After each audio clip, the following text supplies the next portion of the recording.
I witness ప్రత్యక్ష సాక్షి. I witness చెప్పేటువంటి evidence వల్ల కొన్ని మెయిన్ కేసెస్‌లో చాలా కేసెస్‌లో బాధితులు ఎవరైతే ఉంటారో విక్టిమ్స్ వాళ్ళకి ఎయిదర్ న్యాయం అన్నా జరుగుతుంది ఆర్ ఎల్స్ వాళ్ళ జీవితాలే నాశనం అయిపోతూ ఉంటాయన్నమాట. వాళ్ళు చెప్పేటువంటి కొన్ని తప్పుడు సాక్ష్యాలతో వాటిలతో. సో, ఈ యొక్క ఐ విట్నెస్ రోల్ ఎలా ఉంటుంది అంటే నేను ఐ విట్నెస్ అని చెప్పి కోర్టుకొచ్చి చెప్పినంత మాత్రాన సరిపోదు. దాన్ని వాళ్ళు ప్రూవ్ చేసుకోవాలి క్రాస్ ఎగ్జామినేషన్ టైంలో.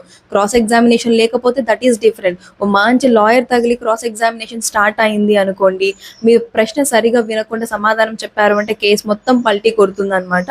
సో, క్రాస్ ఎగ్జామినేషన్‌లో లాయర్ అడిగే ప్రతి ప్రశ్న వినాలి, అర్థం చేసుకోవాలి, అర్థం అవ్వకపోతే అడగాలి, అప్పుడు సమాధానం చెప్పాలనమాట.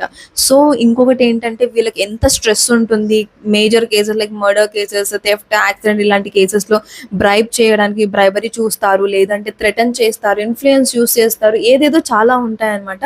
కానీ స్టిల్ డేర్ చేసి కొంతమంది వస్తూ ఉంటారు. ఫ్యూ డికేడ్స్ అగో జరిగినటువంటి ఒక కేసు అనమాట. ఏంటి అంటే ఒక మర్డర్ కేసులో ఒక వ్యక్తి ముందుకొస్తారు ఐ విట్నెస్‌గా అనమాట. కోర్టుకొచ్చి వెయిట్ చేస్తూ ఉంటారు కారిడార్‌లో తన ఎవిడెన్స్ ఇవ్వడం కోసం. అయితే కాంపౌండ్ వాల్‌కి ఆనుకొని ఉంటారనమాట. కాంపౌండ్ వాల్ పొట్టిగా ఉంటుంది. అయితే ఈయనకి ఆ టైంలో కళ్ళు తిరిగాయి. స్ట్రెస్ వల్ల కళ్ళు తిరిగి కింద పడిపోతారు. కిందంటే ఫ్లోర్ పైన కాదు, ఫస్ట్ ఫ్లోర్‌లో ఉంటుందది. పైనుంచి ఇటుపక్క పడిపోవడం వల్ల కింద పడిపోతారు. కింద రాయికి తల తగులుకుంటుంది. హాస్పిటల్‌కెళ్ళేసరికి ఆయన చనిపోయి ఉంటారనమాట. ఇంకా ఆ కేసులో ఎటువంటి ఎవిడెన్స్ లేరు. సో, కాబట్టి ఆ కేసు కొట్టేయాల్సొచ్చింది. బట్ స్టిల్ ఇంత స్ట్రెస్ ఉన్నప్పటికీ, ఇంత ప్రెషర్ ఉన్నప్పటికీ కూడా కొంతమంది డేర్ చేసి రియల్ హీరోస్‌గా కోర్టుకొచ్చేసి సాక్ష్యం చెప్తూ ఉంటారనమాట. అన్యాయాన్ని ఎదిరిస్తూ న్యాయం కోసం పోరాడే వాళ్ళ కోసం అనమాట. ఇలాంటి వాళ్ళని చూసినప్పుడు చాలా ప్రౌడ్‌గా అనిపిస్తూ ఉంటుంది మా మా అందరికీ అయితే.